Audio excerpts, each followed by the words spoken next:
याद कर रहे हैं ना बच्चों, हमने आप लोगों को दिया था कुछ केमिकल्स नेम याद करने के लिए।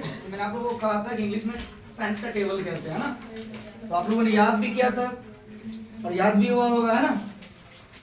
तो सबसे पहले हो गया स्टैंड अप, खड़े हो जाइएगा। हाइड्रोजन का संकेत नाम क्या होगा? हीलियम का संकेत नाम क्या होगा? He। लिथियम का क्या होगा? वेरियम का? वेरियम का Ve होगा, है ना। कट, उसका नाम फिर रहिएगा। बोरॉन का क्या होगा? कार्बन का? नाइट्रोजन? N होगा नाइट्रोजन का। बैठिए, खड़े जाओ बढ़िया। ऑक्सीजन का? नियॉन का? सोडियम? सोडियम का Na होता है, याद रखिएगा, ठीक है। सोडियम का क्या होता है? Na। मैग्नीशियम का क्या होगा? Mg। एल्युमिनियम का? सिलिकॉन? Si। वेरी गुड, बैठिए।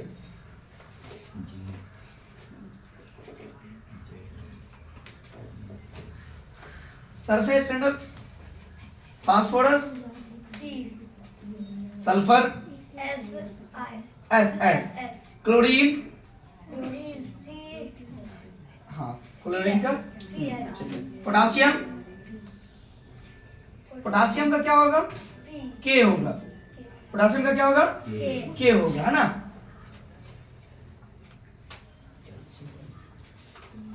भैया पहले तो वही आप पहले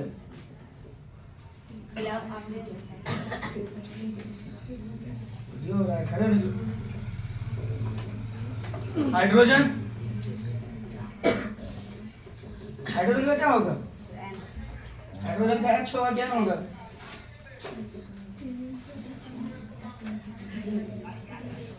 नाइट्रोजन का क्या होगा?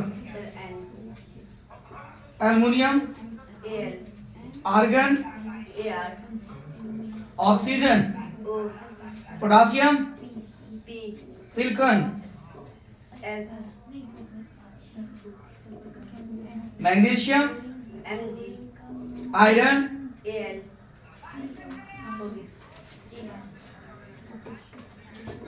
हाँ महबूब, खड़े जाओगे। आपको साइंस में दिया गया था, याद करने के लिए सुनाइएगा। नाइट्रोजन का क्या होगा? नियॉन का क्या होगा? Ne। नियॉन का क्या होगा? सोडियम का क्या होगा? सोडियम का Na होता है। बेटो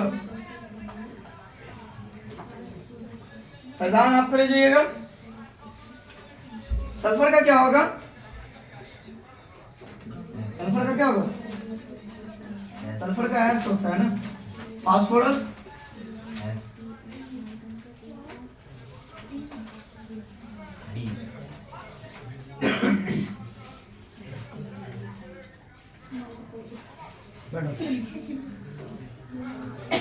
और मैंने आप लोगों को यह भी कहा था कि यौगिक का जो तत्वों के द्वारा इसकी सीरा जो बनती है उनसे क्या निर्मित करती है। तो शायद आप लोगों को याद होगा या नहीं याद होगा, तो आप लोगों को समझ लेनी चाहिए कि यौगिक वह शुद्ध पदार्थ है।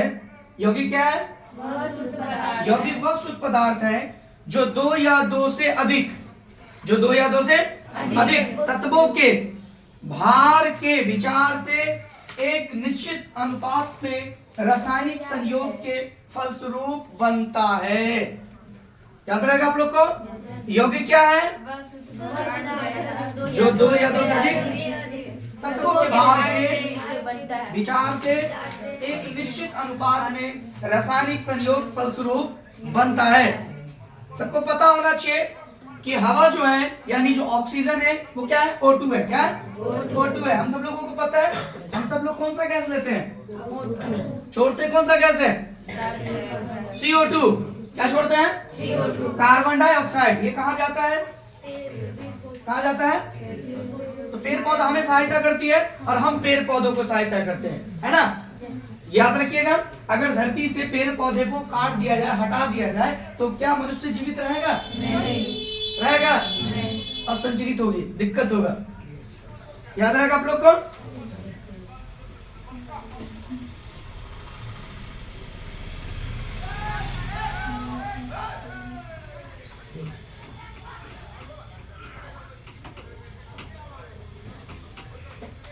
अब आप लोग से कोई पूछ दे कि जल का शुद्धिकरण जो बोलते हैं, शुद्धिकरण, तो कैसे बताइएगा? फ्रेश फ्रॉम द वाटर, कैसे बोलिएगा आप लोग? वाटर का शुद्ध। शुद्ध। जल का शुद्ध नाम क्या है? H2O। क्या है? H2O।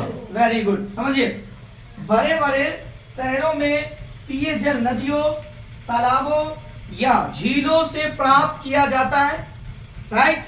किंतु यह जल शुद्ध नहीं रहता।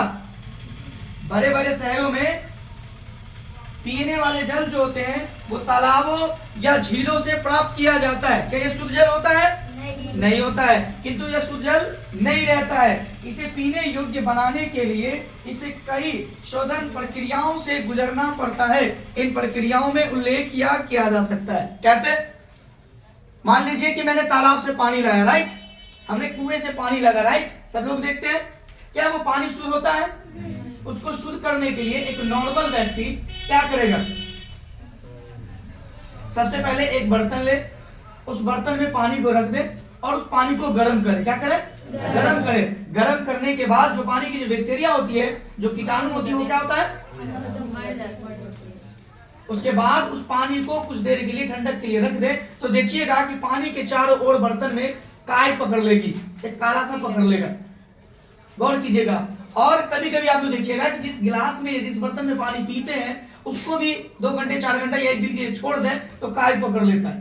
तो मैं बताना चाह रहा है कि वो पानी में गंदगी है, जिसका नतीजा है जो आज हम सब लोगों को अनेकों बीमारी होते हैं, तकलीफें होती है ना? तो ऐसी बहुत सारी बीमारी है। अब जैसे कोई व्यक्ति कह दे बीपी हाई, बीपी लो, तो हमें लोगों को समझना चाहिए बीपी और बीपी क्या है? तो ब्लड प्रेशर है। क्या BP? Blood pressure. Blood pressure high और ब्लड प्रेशर लो कैसे होता है? आपसे कोई अगर पूछ दे कि ब्लड प्रेशर हाई और ब्लड प्रेशर लो कैसे होता है, तो क्या जवाब दीजिएगा? आपको बताना है कि ब्लड प्रेशर जो हाई होती है वो किसकी वजह से होता है, तो आपको बताना है मीट, मछली, तेल, मसाले अधिक का सेवन करने से। बीपी लो कैसे होता है, तो आपको बताना है खुराक कम और खाना पीना कम कर देने की वजह से, यानी विटामिन न रहने की वजह से हमारे बीपी लो होती है। तो हम जब खान पीन खाएंगे तो हमारा बीपी कंट्रोल में आ जाएगा, मेंटेन में आ जाएगा, है कि नहीं है? और जब हम खान पीन को छोड़ देंगे तो हमारे बीपी तो लो होगी ना, तकलीफ होगी ना। तो दोनों खतरा है, बीपी लो होना भी दिक्कत है, बीपी हाई होना भी दिक्कत है। अब बोलिएगा कैसे सर? तो जिसके पास बीपी लो होता है उसके खून जलती रहती है, सूखता रहता है, कमजोर होता है, बहुत कुछ होने का शंका होता है।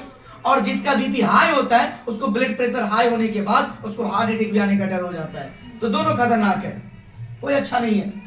तो मेंटेन में रखना है इंसान को। तो मेंटेन में रखने के लिए क्या करना चाहिए? नॉर्मल खाना खाना चाहिए। मेंटेन रखने के लिए क्या करना चाहिए? नॉर्मल खाना खाना चाहिए। और नॉर्मल के तौर पर हमें हर चीज का सेवन करना चाहिए ताकि हमें दिक्कत परेशानी का सामना नहीं करना पड़े। राइट? बस समझ में आ रही है? समझिएगा, भौतिक परिवर्तन आप सब में हर एक बच्चे को पता है, इसको हम कैसे बोलेंगे समझिएगा आप। भौतिक और रासायनिक परिवर्तन को इंग्लिश में क्या बोलते हैं? Physical and chemical changes. क्या बोलेंगे?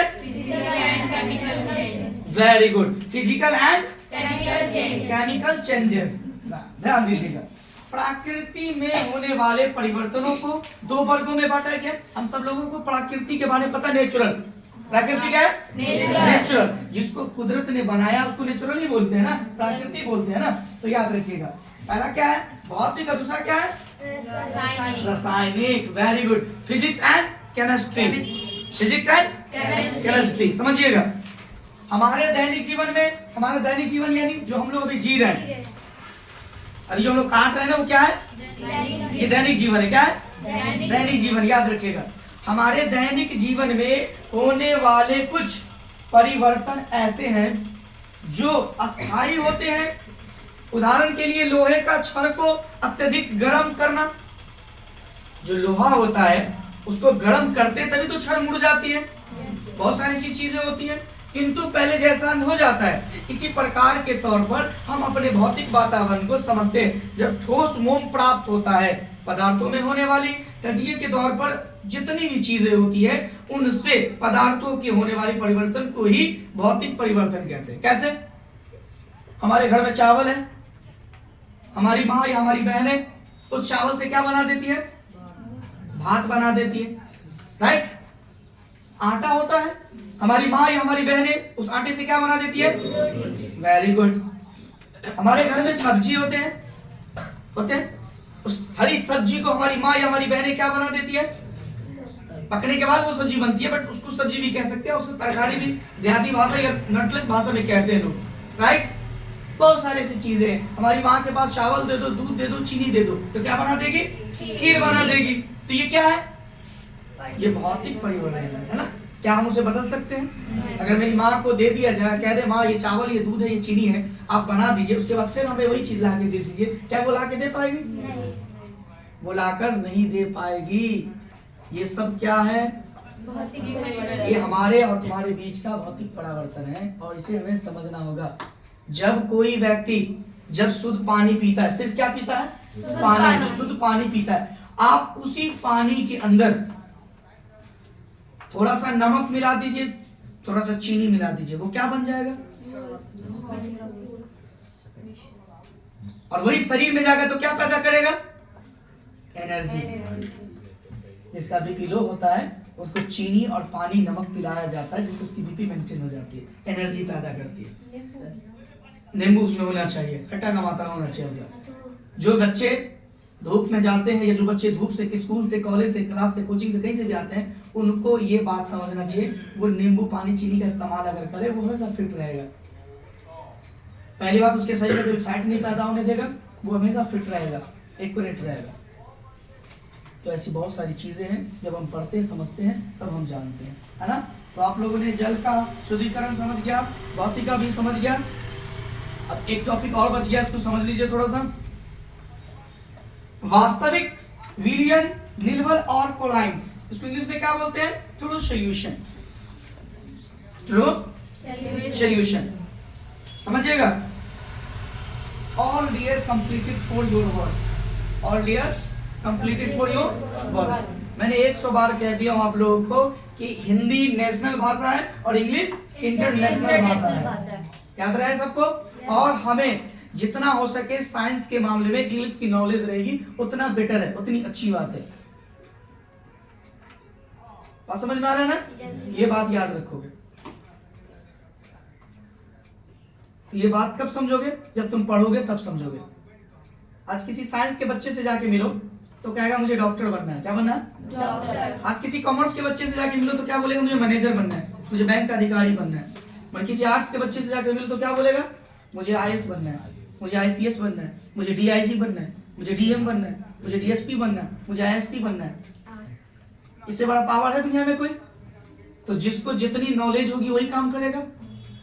तो याद रखे, हमेशा कभी भी कुछ काम करने से पहले भरोसे मशवरा ले, डरने की जरूरत नहीं है ना। मशवरा लेते समय आपका जान नहीं मार देगा कोई व्यक्ति, मशवरा ले।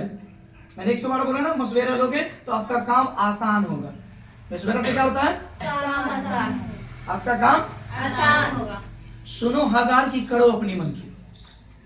हम 10 को से मशवरा लेंगे, और आप देखेंगे कि मेरे बारे में कौन सोच रहा है। हकीकत में मेरे बारे में अपना कौन है, मेरे बारे में कौन सोच सकता है, फिर उस कदम को उठाइए। तो सही चीज इंसान को जल्दी कोई बताता नहीं है। 2 लोगों को छोड़कर, 2 लोगों को छोड़कर, पहला हमारी माँ बाप, दूसरा वो गुरु जो मुझे सही वक्त देना चाहता है। सब नहीं। आप लोगों ने इससे पहले बहुत सारे क्लास किए होंगे, बहुत सारे टीचर के पास गए होंगे। दुनिया में all teacher is the great. दुनिया के जितने भी शिक्षक सब महान है, राइट। पूरे टीचर महान है, बट अपने अपने तरीका होता है, सबका अपना अपना एक तरीका होता है। तो ये हमेशा याद रखिएगा जिंदगी में, ठीक है ना बात को। फिर आगे की बात आगे समझेंगे, फिलहाल समझिए क्या है ट्रू सॉल्यूशन। क्या है ट्रू सॉल्यूशन? 2 या अधिक पदार्थों का मिश्रण विलयन, निलवन या क्लोराइड के द्वारा होता है। और विलयन क्या है समझिए। विलयन 2 या अधिक पदार्थों का संयोग, मिश्रण विलयन कहलाता है। विलयन क्या है? दो या अधिक पदार्थों का समान मिश्रण विलयन कहलाता है। कैसे? अब दो पदार्थ कैसे कहेंगे हम? अब समझिएगा आप लोग। समान का अर्थ है कि विलयन के सभी भागों में एकरूपता अतः विलयन का संगठन होता है। जब कोई पदार्थ किसी रासायनिक में घुलता है, कैसे घुलता है? कैसे घुलता है? अब मान लीजिए कि एक गिलास पानी है, एक गिलास क्या है? पानी है। अब उस एक गिलास पानी में, या मान लीजिए कि एक गिलास दूध है और उस दूध में एक कतरा नींबू का गंध गिरा दीजिए, एक कतरा बूंद गिरा दीजिए नींबू का, वो दूध क्या होगा? 1000 लीटर दूध है, अब उस दूध में एक बूंद नींबू का रस गिरा दीजिए, क्या होगा? तो नींबू के अंदर इतनी पावर, ये क्या करती है? ये करती है विलयन। क्या करती है? याद रहेगा आप लोगों को।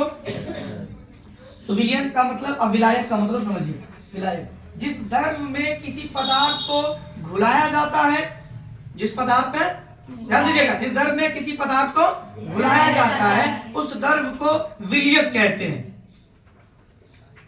द्रव्य समझ रहे हैं ना? द्रव्य किसको कहते हैं? कोई भी मुलायम चीज, कोई भी मुलायम चीज। हमने आप लोगों को बताया था पदार्थ के 3 रूप के बारे में बताया था, आप लोगों को याद है? ठोस, द्रव, गैस, बताया था, याद है? ठोस किसको कहेंगे? जो मजबूत होगा, ईंटा, पत्थर इत्यादि क्या है? ठोस है। द्रव्य क्या है? मोमबत्ती, पानी, ये सब क्या है? गैस क्या है? हवा, लिक्विड गैस, खाना बनाने वाला गैस तो गैस है ना, तो वो गैस है। तो तीनों का अपना अपना क्या है? मिश्रण है। क्या है? तीनों अपना अपना मिश्रण है। तो मैंने जो टॉपिक आप लोगों को बताया वो टॉपिक थोड़ा सा रिवीजन करोगे? कौन कौन खड़े होकर रिवीजन करोगे? थोड़ा सा कोई भी एक बच्चे खड़े हो जाइए।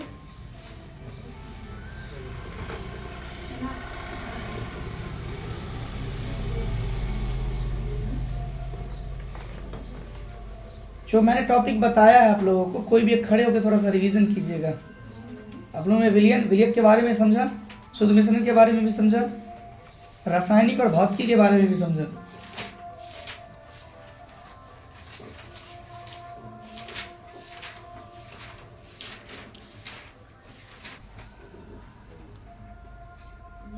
देखिए हेडलाइन लिखिए, मिट्टी।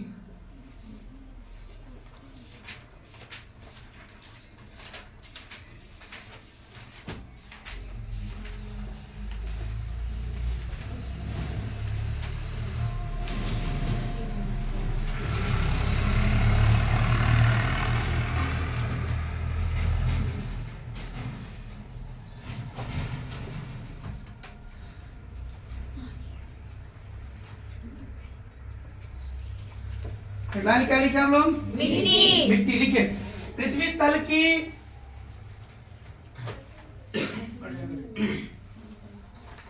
पृथ्वी तल की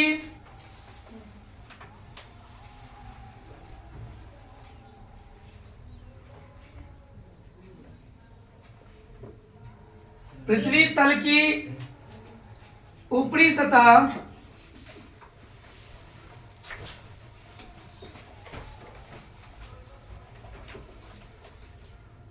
पृथ्वी तल की ऊपरी सतह जिसमें पेड़ पौधे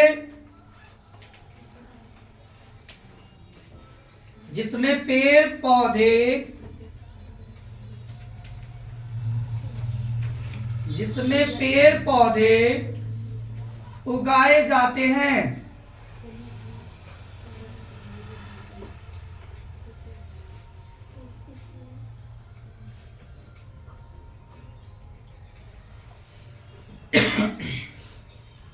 मिट्टी के बारे में लिख दीजिएगा। मिट्टी को इंग्लिश में क्या बोलते हैं? वेरी गुड, जोर से बोलिएगा। मिट्टी को इंग्लिश में क्या बोलते हैं? वेरी गुड, ठीक है। पृथ्वी तल की ऊपरी सतह जिसमें पेड़ पौधे उगाए जाते हैं मिट्टी कहलाती है। मिट्टी कहलाती है।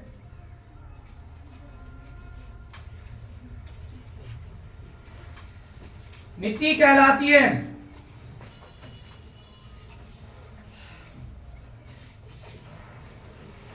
मिट्टी एक प्राकृतिक मिट्टी एक प्राकृतिक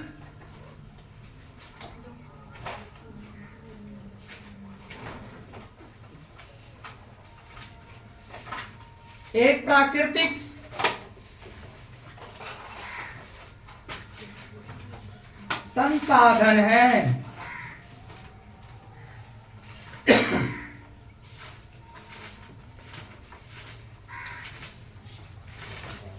मिट्टी एक प्राकृतिक संसाधन है जो अनेक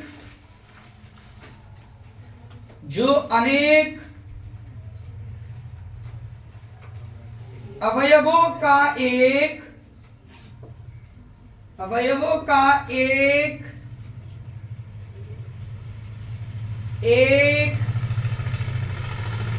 जटिल मिश्रण होता है।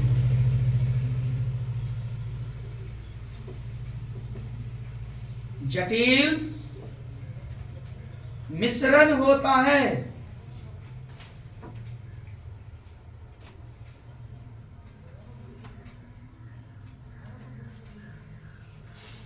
जटिल मिश्रण होता है। हो गया? मिश्रण होता है। इसका अधिकांश,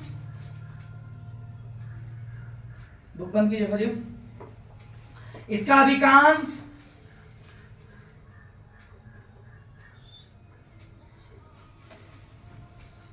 भाग पत्थर के सूक्ष्म कणों का बना होता है। सूक्ष्म कणों का बना होता है।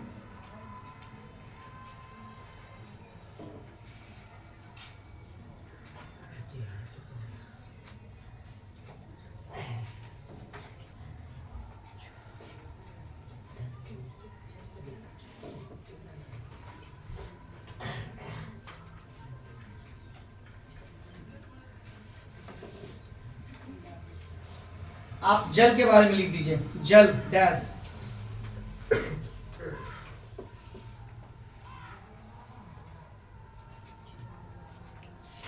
मिट्टी के कणों के बीच मिट्टी के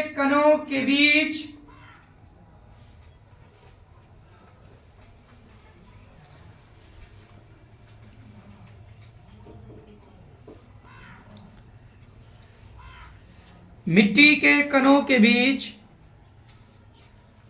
रिक्त स्थानों में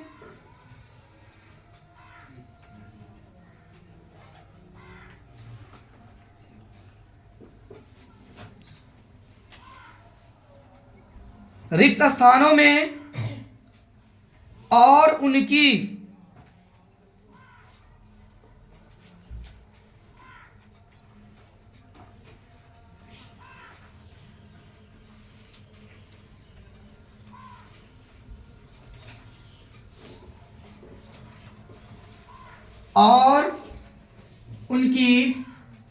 बाहरी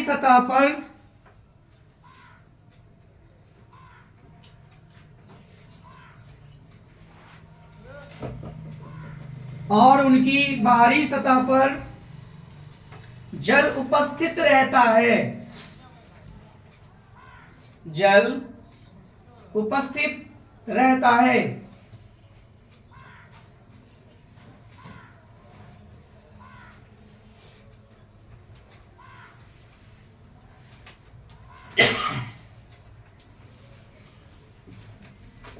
अगला देखिए, वायु का प्रभाव डैश।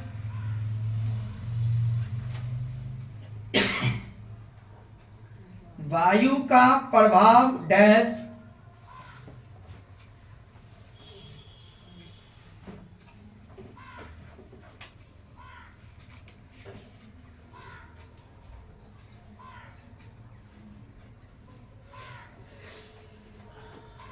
वायु व जल की सतह,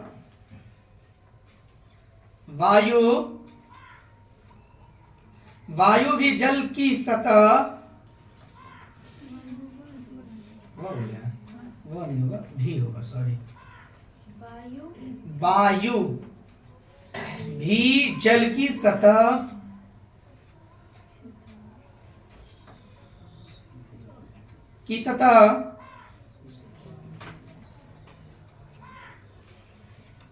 पत्थर के सूक्ष्म कणों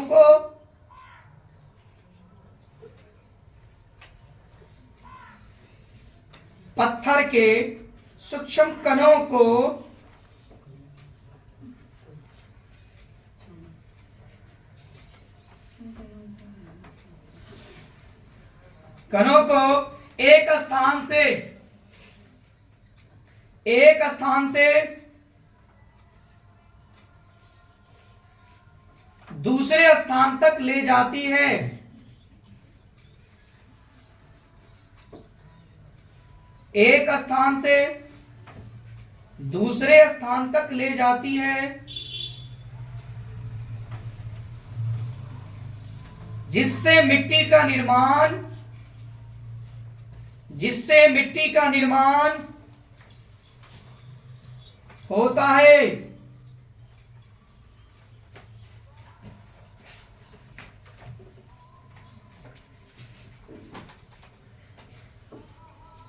आप में से कितने बच्चे को मिट्टी के प्रकार पता है? हाथ उठाएंगे। मिट्टी 3 प्रकार, मिट्टी 6 प्रकार के होते हैं। कितने प्रकार के होते हैं? 6। कितने को पता है? खड़े होकर बताओगे एक कोई। तुमको कितना मिट्टी का प्रकार याद है? मिट्टी का तुमको कितना प्रकार पता है? तुमको तबस्सुम 6 याद है? खड़े रहिएगा।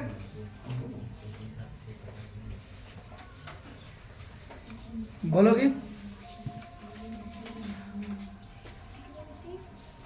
जोर से बोलिएगा। चिकनी मिट्टी, बलुआही मिट्टी, दोमट मिट्टी,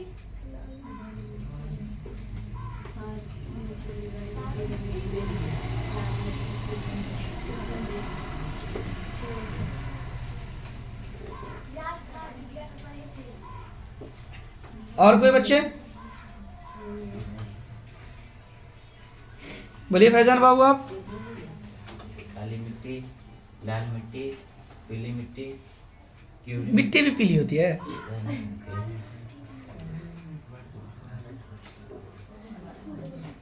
बोलो जयप्रकाश। सॉइल मिट्टी, ब्लैक मिट्टी, रेड मिट्टी और बलुआही मिट्टी।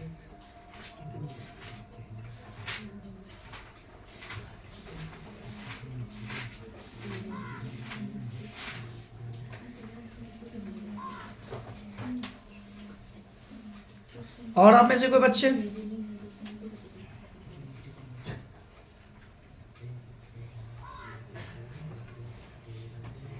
आप में से और कोई नहीं बोलेगा?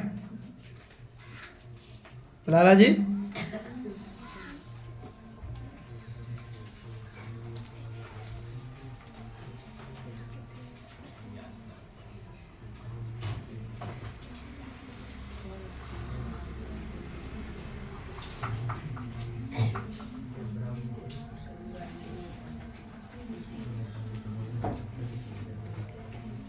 बैठ जाइए। मैं आप लोगों को लिखा दूंगा मिट्टी के प्रकार।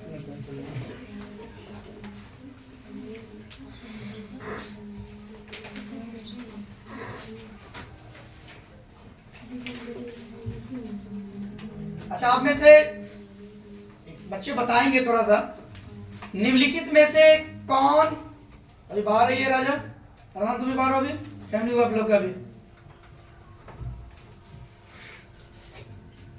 निम्नलिखित में कौन नवीकरणीय प्राकृतिक संसाधन है? समझने की कोशिश कीजिएगा। मैं ऑप्शन दे रहा हूं आप लोग को। ए कोयला, बी है पेट्रोलियम, सी है वायु, डी है प्राकृतिक गैस। क्या होगा?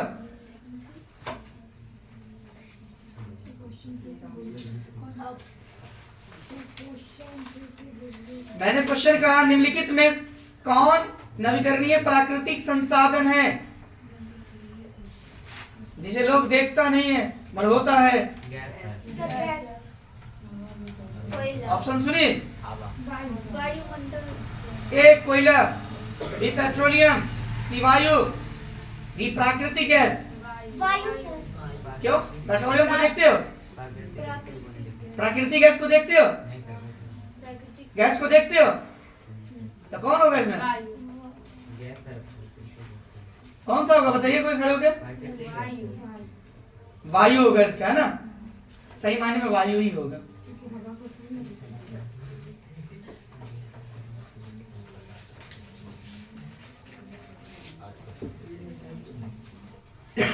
आगे का टॉपिक, आगे का चैप्टर कल होगा। जो भी आप लोगों को पढ़ाया गया, जो भी बताया गया है, उसे रिविजन करोगे, रिहर्सल करोगे, लिखोगे और याद करोगे। नहीं समझ में आए तो फिर कल हमसे पूछना, मैं कल फिर आप लोगों को बताऊंगा, ठीक है?